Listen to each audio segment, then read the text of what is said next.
So Logically offers many different data sets. We can talk about one specific category that we call alternative data.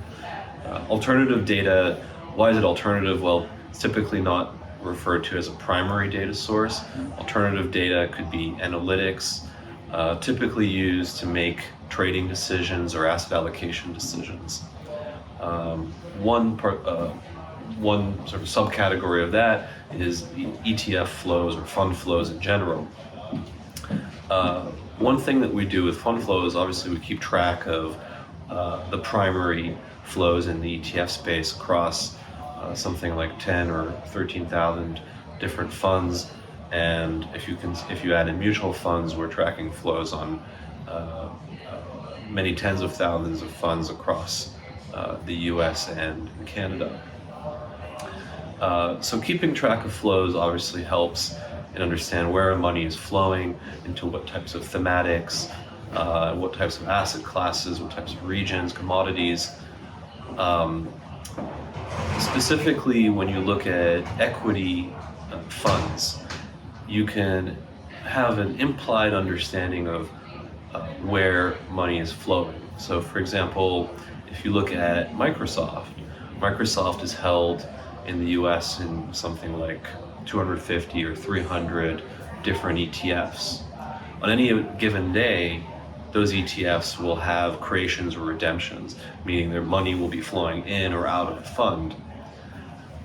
You can then look at the weight of Microsoft in each of those funds and determine how much money on a net basis across all funds is flowing into Microsoft. Now, Microsoft's a large cap name, so when you think about whether ETFs, which are over $6 trillion in assets in the US, are driving the market, with names like Microsoft, there's obviously a lot of different factors in play. Once you start going down the market cap scale, especially around mid cap and small cap names, well, it turns out that ETFs are much bigger owners of those names. In addition, those names tend to have lower liquidity. So as a result, when ETFs incorporate them into their index or are part of the fund, and when those ETFs trade, they have more controllability more control around the directionality of those individual stocks. So we take fund flows, and then we look at implied flows on something like 4,000 or 5,000 different US single stocks. And then we generate a normalized signal on sort of different time frames.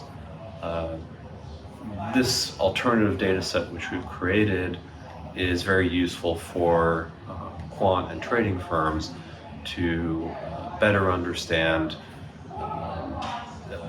why stocks are moving in the first place, but also use it as somewhat of a predictive signal.